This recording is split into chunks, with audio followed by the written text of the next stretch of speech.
Panglima OPM terbungkam, pasukan anti-gerilya Raider belah hutan spesialis penguasa rimba.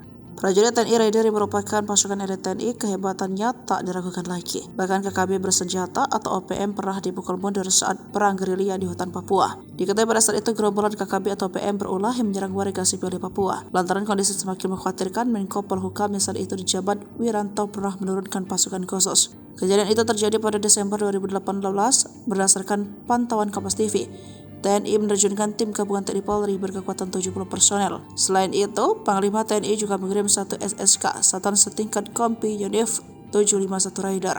Nah, pasukan Raider Kostrad, mereka bukanlah tentara sembarangan. Mereka merupakan pasukan anti-gerilya. Diketahui pasukan Raider Kostrad adalah pasukan yang terlatih untuk melakukan operasi khusus, seperti teknik drill kontak, infiltrasi atau penyusupan, eksfiltrasi maupun rala suntai, raid pasuan, raid penghancuran. Namun spesialisasi mereka yang paling besar adalah membungkam pasukan gerilya.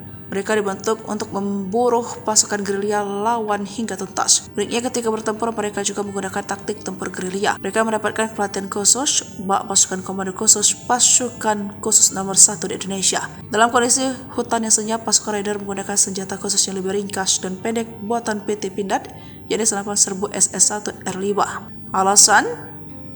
Karena senapan serbu itu dilengkapi teleskop bidik dan menjamin akurasi penembakan. Apalagi memang mereka diminta menghemat peluru. Maklum, dibandingkan pasukan lainnya, pasukan Raider terkadang bertempur dalam waktu lama.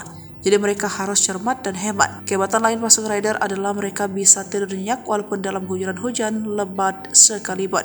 Lalu mereka juga paling kuat jika diminta berjalan kaki ratusan kilometer jauhnya. Sebab sesuai julukan mereka adalah tim pemburu gerilyawan. Walaupun begitu, kekuatan pasukan Raider tetap sama hebatnya dan tidak perlu diragukan lagi. Sebagai contoh, pada 7 Juni 2014, anggota Raider 751 Wirajaya Sati Kodam Cendrawasih berhasil menembak mati komandan organisasi Papua Merdeka.